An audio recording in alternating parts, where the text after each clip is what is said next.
नमस्कार, आप देख रहे हैं डेली 24 भारत। मैं हूं आपके साथ स्तुति झा। बुलेटिन की शुरुआत करते हैं। ईरान इजराइल में जारी जंग का असर पूरी दुनिया में ने महसूस किया है और इसका सीधा असर विकासशील देशों पर पड़ रहा है।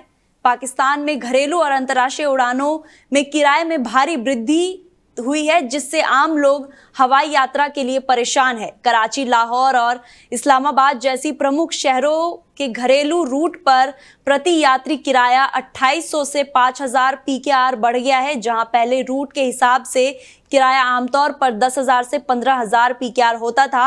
अब ये बढ़कर 17,000 से 20,000 PKR या उससे अधिक हो गया है। अंतर्राष्ट्रीय उड़ान में भी 10,000 से 28,000 PKR का उछाल देखा गया है।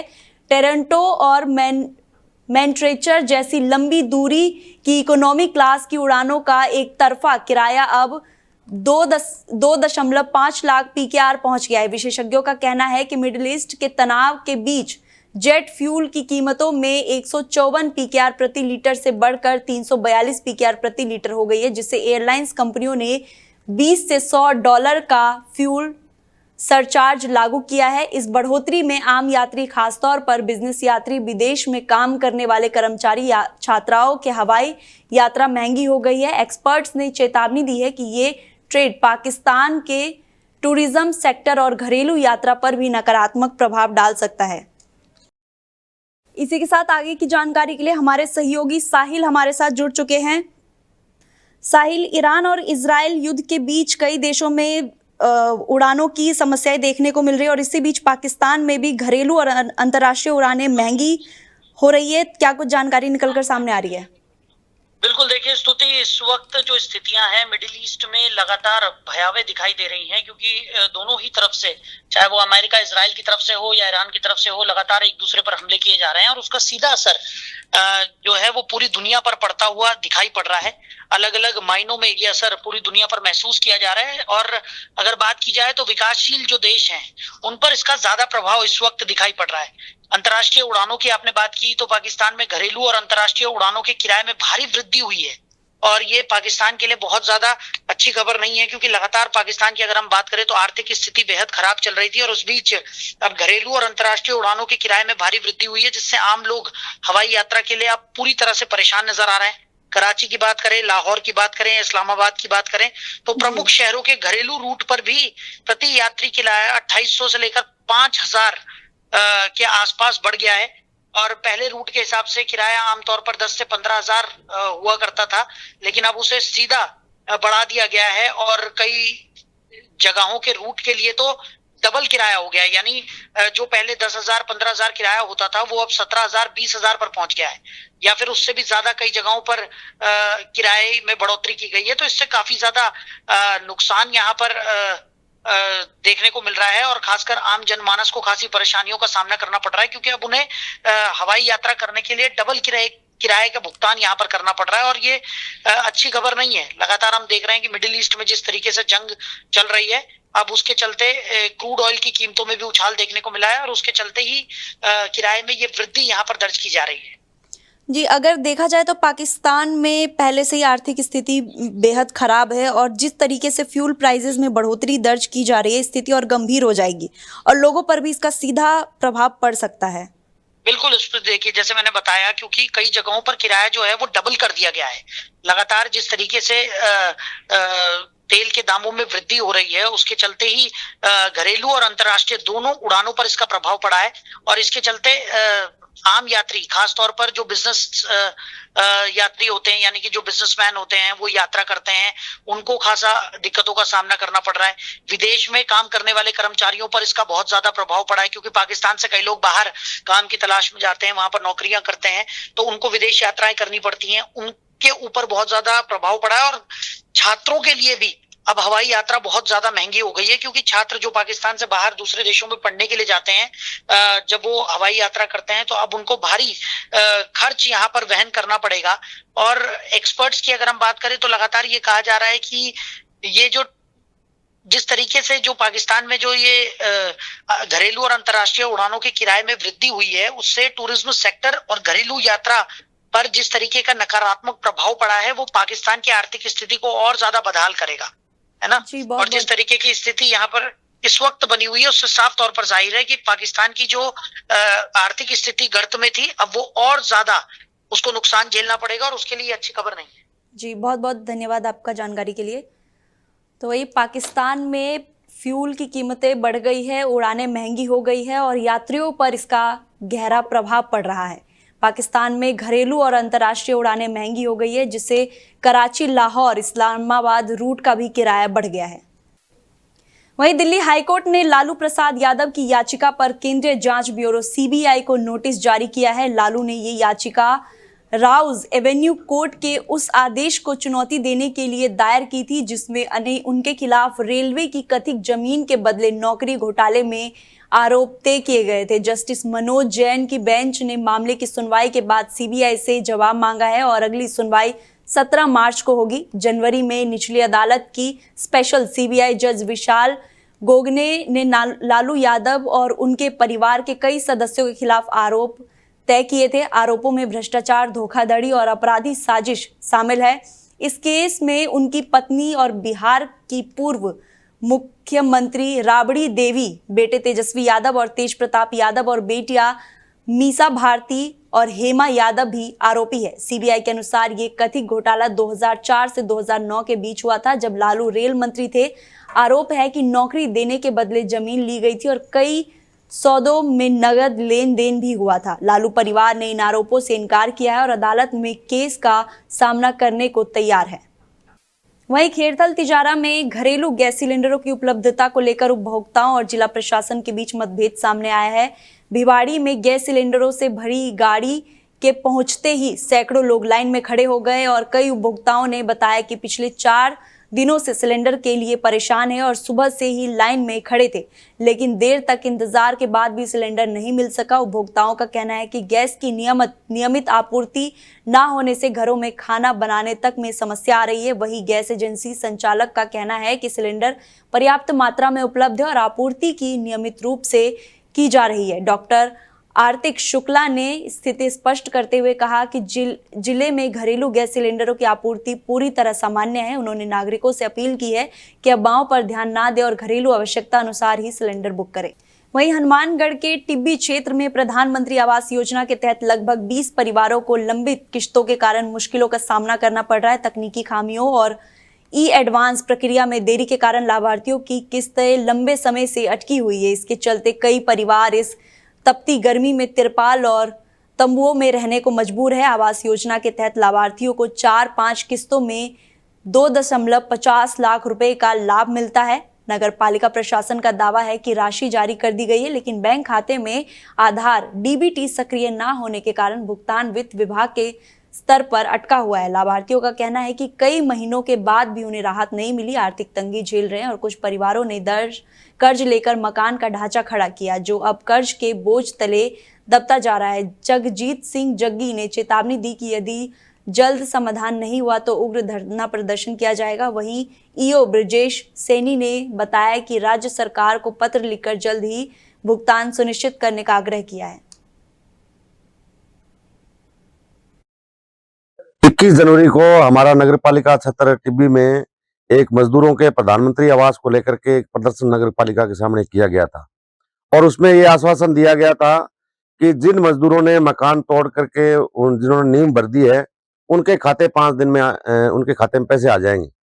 लेकिन पूरी सर्दी ऐसे टिब्बी में ऐसे बहुत से परिवार हैं जिन्होंने पूरी सर्दी बिना छत के निकाल दी, तिरपाल और तंबुओं में निकाल दी। आज हम लोग एक वार्ड नंबर 1 में मौजूद है। राम जतन जो मजदूर साथी है, जो हैंडीक्राफ्ट है, जो विकलांग आदमी है, वो उस मजदूर के परिवार में एक भी खाते में किस्त नहीं आई है। नगर पालिका द्वारा प्रधानमंत्री आवास योजना के तहत जो कार्य किया जा रहा है वो बहुत ही बेहतरीन कार्य किया जा रहा है, लेकिन लगभग 15 से 20 परिवारों के पैसे ई एडवाइस के कारण अटके हुए हैं। उसका रीज़न ये है कि उन्होंने जन आधार या जो आधार बैंक से लिंक होते हैं उन्होंने लिंक नहीं कराया था। उन्होंने बाद में लिंक कराया था, लेकिन लिंक होने से पहले उनको पेमेंट कर दिया जा चुका है और जब पेमेंट किया जा सका है लेकिन आधार कार्ड ऐड नहीं था, बैंक खाता उसमें ऐड नहीं था, उस वजह से उसका भुगतान है जो कि ई एडवाइस में चला गया है। नगर पालिका द्वारा राज्य सरकार को लेटर लिखा गया है कि इनका भुगतान जल्द से जल्द किया जाए, क्योंकि यहाँ की जो स्थिति है बहुत ही नाजुक स्थिति है। सरकारी लोन आया था मकान के लिए, और एक भी नहीं अभी किस्त आया है। अभी ब्याज पर पैसा ले लेके मैं मकान तैयार कर रहा हूँ। गाड़ी एक है वो भी किस्तों पर चला रहा हूँ। अब बाल बच्चे पूरे सर्दी में, पूरे ठंड में पोता पोती लेके मैं बाहर सोता हूँ पल्ले टांग के। पिछले 8 महीनों से लगभग नगर पालिका टिब्बी द्वारा प्रधानमंत्री आवास योजना को लेकर ग्रामवासियों को बहुत ही परेशान किया जा रहा है। उसके अंदर मैं भी खुद एक दुखी हूँ, क्योंकि पिछले 6 महीने से मेरा मकान कंप्लीट हो गया है। उसके अंदर मेरी 2 किस्तें आ चुकी थी। लास्ट किस्त नगर पालिका द्वारा पूछने पर बोल रहे हैं कि आपकी किस्त डाल दी गई है, लेकिन 6 महीने से मेरे खाते में अभी तक पैसे नहीं आए हैं। और मेरे वार्ड के लगभग 20 पात्र परिवार ऐसे हैं जिनको नगर पालिका द्वारा यही बोला जाता है कि आपके खाते में हमने पैसे डाल दिए हैं और आप डीबीटी करवाओ। श्रीगंगानगर जिले के सादुल शहर में नशा कारोबारी के अवैध कब्जे पर पुलिस और प्रशासन ने बड़ी कार्रवाई की है। सादुल शहर ने बिक्की छजारिया ने सरकारी भूमि पर अवैध रूप से मकान बना रखा था। पुलिस और प्रशासन की संयुक्त कार्रवाई में भारी पुलिस जब्ते की मौजूदगी में मकान को बुलडोजर से ध्वस्त कर भूमि को अतिक्रमण मुक्त कराया गया। कार्रवाई के दौरान नगर पालिका के अधिकारी भी मौके पर मौजूद रहे। सदुल शहर एसएचओ मलयती सिंह मान ने बताया कि विक्की छजारिया के खिलाफ एनडीपीएस एक्ट के तहत कई मामले दर्ज है। आरोपी ने नशे के कारोबार से कमाई कर सरकारी जमीन पर कब्जा कर रखा था। प्रशासन ने साफ किया कि अवैध कब्जे के खिलाफ भविष्य में भी कठोर कार्रवाई जारी रहेगी। जो पूरे अपने राजस्थान में और अपने शहर में बयान है कि जो भी नशा कारोबारी है, जो एनडीपीएस की जिनके मुकदमे हैं, जिन्होंने अवैध संपत्ति नशा के कारोबार करने के बाद जो बनाई हुई है, इसका श्रीमान हमारे डीजीपी साहब, आई साहब और एसपी साहब के निर्देशानुसार इनके लोगों को चिन्हित करके नगर पालिका के सहायता के लिए हमने उन लोगों के कब्जाशुदा संपत्ति को जिन्होंने अवैध रूप से अर्जित की हुई है, उनको हम तोड़ाने का काम कर रहे हैं। आज क्या कुछ किसका मकान तोड़ा गया? ये आज ये विक्की विकास है जो वाल्मीकि है, इसके खिलाफ एनडीपीएस एक्ट के काफी मुकदमे हैं। ये लगातार अवैध एनडीपीएस एक्ट का कारोबार कर रहा है, जिसकी लगातार हम रेड भी मार रहे हैं और इसके खिलाफ कार्रवाई कर रहे हैं।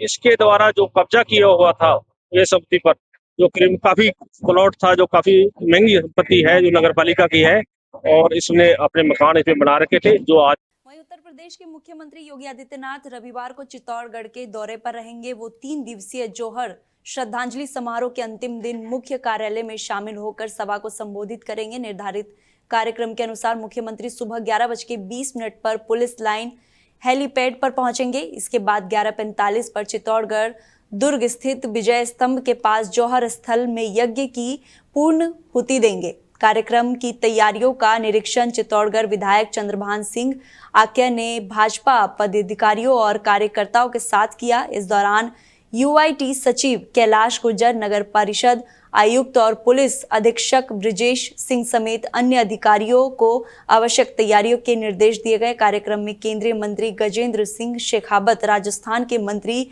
राजवर्धन सिंह राठौर, शिव विधायक रविंद्र सिंह भाटी सहित कई जनप्रतिनिधि भी मौजूद रहेंगे। बीजेपी नगर मंडल अध्यक्ष गौरव त्यागी ने बताया कि सभी तैयारियां अंतिम चरण में है और कार्यक्रम सफल बनाने के लिए पदाधिकारी और कार्यकर्ता जुटे हैं। वहीं विराटनगर नारायणपुर थाना पुलिस ने मानवता और इंसानियत का बेहतरीन उदाहरण पेश किया है। पुलिसकर्मियों ने सफाई कर्मचारी ललिता की बेटी संजू और अंजू की शादी में लाखों रुपए का मायरा भरकर परिवार का साथ दिया। सफाई कर्मचारी ललिता के कोई भाई नहीं होने के कारण पुलिसकर्मी बेटे के मामा बनकर शादी में शामिल हुए। मायरे में 1,60,000 रुपए, 2 सिलाई मशीनें और परिवार के लिए कपड़े शामिल थे। इस पहल को वानसूर डीएसपी मेघा गोयल ने समाज के लिए प्रेरणा बताया। थानाधिकारी रोहिताश कुमार ने कहा कि विभाग का हर कर्मचारी परिवार का हिस्सा है और ऐसे अवसरों पर साथ खड़ा होना सामाजिक जिम्मेदारी है। नारायणपुर पुलिस की बहुत बड़े कदम है जो इस परिवार को आज मायरा भर के और बहुत बड़ा संबल दिया है। इसके लिए पूरे पुलिस प्रशासन को मैं धन्यवाद देता हूँ। बाद में 1,61,000 रुपये इन्होंने नगद दिया है और सभी परिवार वालों के कपड़े वगैरह ये दिए और 2 सिलाई मशीन।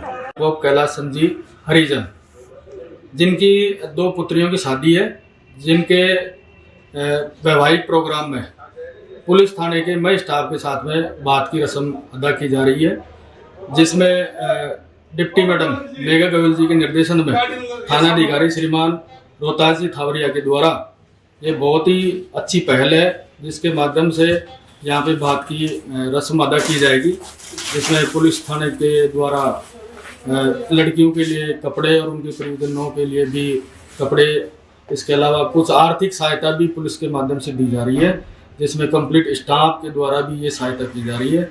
और जो गणमान्य नागरिकगण हैं नारायणपुर के, उनका भी सहयोग है और इस बात की रस्म में नारायणपुर स्टाफ और CLG सदस्य और गणमान्य नागरिकगण नारायणपुर के कंप्लीट उपस्थित रहेंगे। में ये मैसेज जाएगा लोगों को कि पुलिस भी जो है हमारी जनता के साथ है, अच्छे कामों के लिए सबसे अग्रणी भूमिका निभाती है। तो ये हमारे जो पुलिस की स्टाफ है, हमारे साथ के हमारे मंडल के पदाधिकारी हैं, गणमान्य नागरिक है गांव के, ये सब मिलकर के इसमें इस बात की बहुत ही भूरी प्रशंसा करते हैं कि इस तरह का काम हो, तो ये अच्छा मैसेज। वहीं डूंगरपुर जिला पुलिस की स्पेशल टीम ने 2 दशकों से फरार और इनामी अपराधी हंसराज सिंह को फिल्मी अंदाज में गिरफ्तार किया है। आरोपी पिछले 20 वर्षों से फरार था और उसके खिलाफ 25,000 रुपए का इनाम घोषित था। हंसराज सिंह एक सरकारी शिक्षक था, जिसे निलंबन के दौरान फरार होने का मौका मिला। पुलिस ने आरोपी को गुजरात के सूरत में भेष बदल कर रहते हुए पकड़ने के लिए DST टीम, साइबर सेल और धम्बोला थाना पुलिस की मदद से विशेष रणनीति अपनाई। पुलिस कर्मियों ने खुद को चाय वाला, अखबार वाली, फेरी वाला और ATM गार्ड बनाकर संदिग्ध इलाकों में रेकी की। मुखबिरों की मदद से आरोपी का ठिकाना पता चला और दबिश देकर उसे गिरफ्तार किया गया। आरोपी ने अपना नाम और हुलिया बदलकर गोविंद प्रसाद गुप्ता बनकर सूरत और निवासी में रहकर पुलिस को चकमा देने की कोशिश की थी। हंसराज सिंह पर हत्या के प्रयास, रंगदारी, बलात्कार, लूट और आर्म्स एक्ट सहित कई संगीन मामले दर्ज है। फिलहाल पुलिस उससे अन्य वारदातों के संबंध में पूछताछ कर रही है। एसपी साहब मनीष कुमार जी डूंगरपुर, श्रीमान SSP साहब डूंगरपुर, श्रीमान CO साहब मदन जी सिमलवाड़ा द्वारा ऑपरेशन शिकंजा के तहत 20 साल से फरार घोषित अपराधी हंसराज निवासी पीठ जो थाना धम्बोला में हत्या का प्रयास और फिरौती मांगने के अपराधों में वांछित था, जिसका नवसारी सूरत की तरफ मुखबिर से मालूम चला कि वो है, जिस पर DST टीम और थाना धम्बोला की टीम द्वारा वहाँ पे दबिश दी गई। सूरत, नवसारी, उसको काफ़ी जगह अटक सामान ढूंढा गया, जिसमें पुलिस द्वारा वहाँ अलग अलग बेस बनाकर फेरी वाले, ATM गार्ड वाला, चाय वाला, अखबार बांटने वाले बनकर जगहों पे दबिश दी गई, जिसमें वहाँ पर हंसराज उपस्थित पाया गया। जिसको वहाँ पूछा तो उसने अपना नाम गोविंद प्रसाद श्यामलाल गुप्ता बताया, जिस पर पुलिस द्वारा गहनता से पूछताछ की तो उसने अपना नाम हंसराज पिता हरि सिंह होना बताया, जो यहाँ थाना धम्बोला पर 25,000 का इनामी था, जिसको वहाँ से डिटेन कर थाना धम्बोला पर लाया गया और जिस पर अनुसंधान जारी है।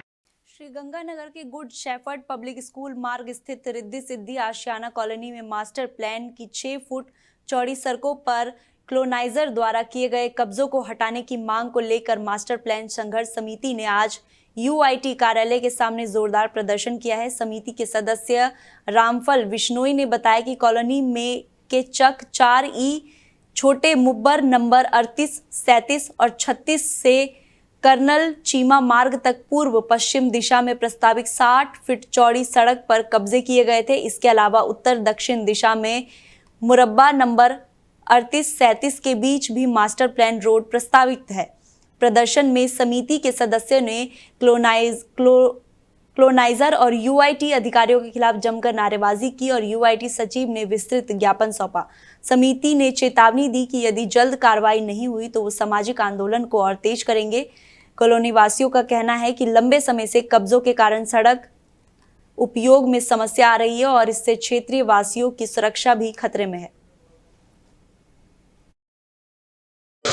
ये ज्ञापन जो है वो हमारी मास्टर प्लान लागू करो गंगानगर संघर्ष समिति द्वारा दिया जा रहा है, जिसके अंदर मुख्य मांग हमारी गंगानगर के अंदर मास्टर प्लान लागू करो और कॉलोनाइजरों के कब्जे हटाओ मास्टर प्लान की रोड से मुख्य बिंदु है।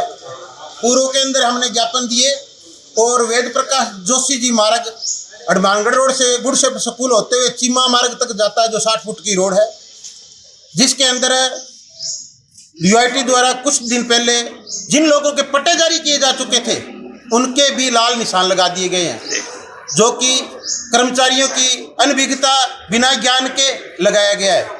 इसी क्रम के अंदर जब उसको आगे देखते हैं उसी मार्ग को, तो रिद्धि सिद्धि आसन के नाम से कॉलोनाइजर द्वारा कॉलोनी काटी गई है। चारे छोटी मरबा नंबर 37, 38 और 36 के अंदर मास्टर प्लान की रोड के ऊपर उसने दीवार निकाल रखी है और पूरा 1.5 किलोमीटर का कब्जा कर रखा है। कब्जा करके पार्क बनाया हुआ है, दीवार निकाली हुई है, लेकिन यूआईटी ने जो लेआउट प्लान 2021 के अंदर उसका जारी किया है, उसने अंदर हल्फनामा और वचनबंध दिया है कि मास्टर प्लान की रोडों को छोड़ते हुए मेरा लेआउट प्लान जो है, नक्शा जो है वो जारी किया जाए। ये ज्ञापन। वहीं धौलपुर जिले के बसेड़ी क्षेत्र में जारगा पीएचसी पर स्वास्थ्य व्यवस्था को लेकर गंभीर समस्या सामने आई है। मरीजों का कहना है कि डॉक्टर की अनुपस्थिति के कारण उन्हें भारी परेशानियों का सामना करना पड़ रहा है। जानकारी के अनुसार जारगा पीएचसी का अतिरिक्त चार्ज डॉक्टर अखिलेश मीणा के पास है, जो मूल रूप से बसेड़ी सीएचसी में मेडिकल ऑफिसर के पद पर तैनात है। स्थानीय लोगों का आरोप है कि अतिरिक्त जिम्मेदारी होने के बावजूद जारगा पीएचसी पर नियमित रूप से डॉक्टर नहीं आ रहे, जिससे मरीजों को उपचार के लिए इधर उधर भटकना पड़ रहा है। स्वास्थ्य विभाग में ये मामला चर्चा का विषय बना हुआ है।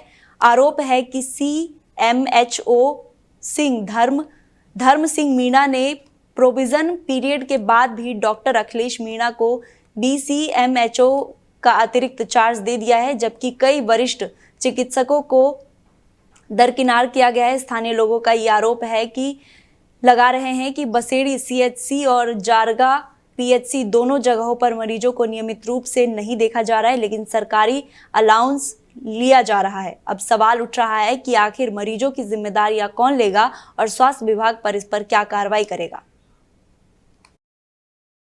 बसंत पारासर यही विद्यालय में राजकीय उच्च माध्यमिक विद्यालय जारगा में कार्यरत हूँ। यहाँ पे पहले जब बात हुई थी तो ये कहा था कि फरवरी तक हमारी बिल्डिंग बनके तैयार हो जाएगी। अभी बिल्डिंग का कोई ढांचा ना कोई कागजी कार्रवाई, कोई भी अभी ग्राउंड पे मतलब कोई भी उसका कोई कार्रवाई नहीं हुई है। पुरानी बिल्डिंग है वो पूरी तरह से जर्जर हुई है। इस चक्कर में हमने यहाँ पे एक रूम यहाँ पे दिलवा रखा था। बाकी हॉस्पिटल सही चल रहा है। अभी डॉक्टर भी यहाँ पे थे, अब डॉक्टर साहब PG करने के लिए चले गए हैं। फिलहाल कोई व्यवस्था यहाँ पे डॉक्टर की अभी नहीं है। और बाकी वैसे यहाँ पे थोड़ी जांच वगैरह की अगर कोई सुविधा और बढ़ जाए, बाकी डॉक्टर आ जाए, वो अपनी सरकार की व्यवस्था है। वहीं खुशखेड़ा पटाखा फैक्ट्री हादसे को लेकर आशीष यादव ने राज्य सरकार और प्रशासन पर गंभीर आरोप लगाए हैं। आशीष यादव, जो प्रदेश सचिव और राजस्थान कांग्रेस CA प्रकोष्ठ के पद पर हैं, उन्होंने कहा है कि हादसे में जान गंवाने वाले श्रमिकों के परिवार को सरकार द्वारा दी गई 3 लाख रुपए की आर्थिक सहायता बहुत कम है। उन्होंने सवाल उठाया, क्या एक गरीब आदमी की कीमत सिर्फ 3 लाख रुपए है। आशीष यादव ने प्रशासन पर आरोप लगाया कि अब तक इस हादसे की ठोस जांच नहीं हुई और कई जगह घूस लेने के आरोप भी सामने आए हैं। उनका कहना है कि दोषियों के खिलाफ कार्रवाई नहीं की गई, जिससे पीड़ित परिवार में निराशा व्यक्त किया है। उन्होंने ये भी कहा है कि यदि प्रदेश में कांग्रेस की सरकार बनती है तो इस पूरे मामले की दोबारा जांच कराई जाएगी और दोषियों के खिलाफ सख्त कार्रवाई सुनिश्चित की जाएगी। आशीष यादव ने इस अवसर पर सरकार की लापरवाही और श्रमिक सुरक्षा की कमी को भी उजागर किया। मैं CA आशीष यादव, प्रदेश सचिव राजस्थान प्रदेश कांग्रेस कमेटी। अभी प्रेस वार्ता करने का मकसद ये है कि अभी लगातार यहाँ मजदूरों के साथ हादसे हो रहे हैं, राजस्थान के अंदर भी और बराबर में लगता हुआ बॉर्डर के ऊपर धारोड़ा में। और अभी 9 लोग भिवाड़ी के अंदर, खुसकड़ा के अंदर 9 लोग गुजर गए।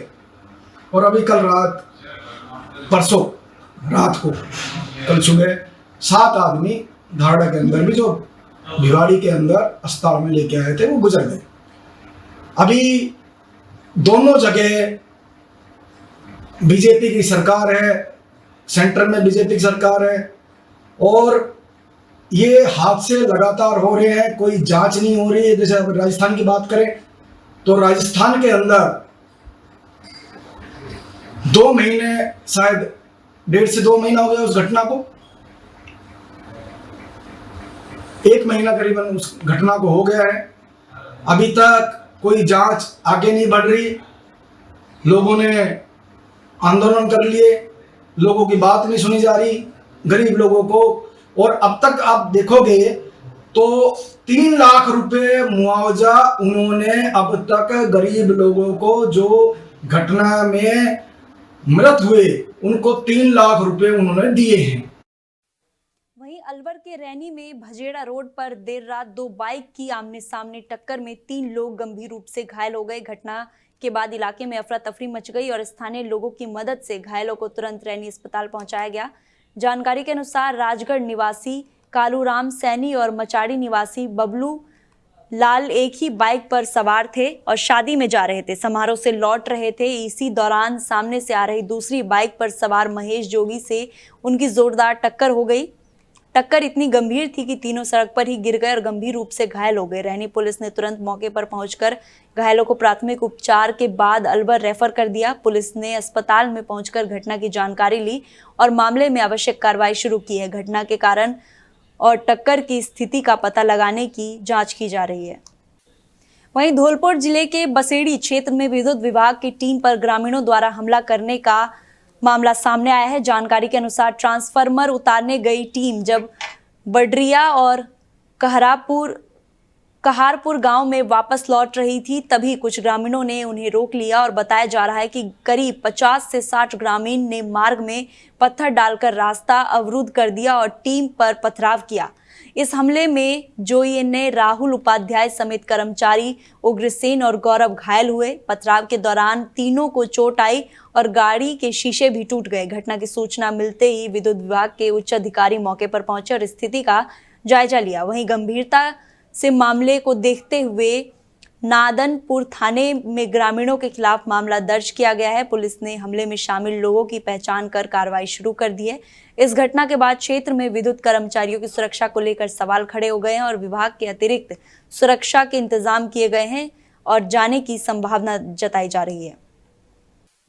वहीं श्री गंगानगर में शिलाष्टमी के पावन अवसर पर ई ब्लॉक स्थित प्राचीन श्री शीतला माता मंदिर बाटिका में श्रद्धा और भक्ति का अद्भुत संगम देखने को मिला। श्रद्धालु की भीड़ माता के दर्शन और धोख लगाने के लिए उमड़ पड़ी। भक्तजन माता को ठंडे मीठे पकवानों का भोग लगाकर परिवार की सुख समृद्धि और रोग मुक्त जीवन की कामना करते हुए नजर आए।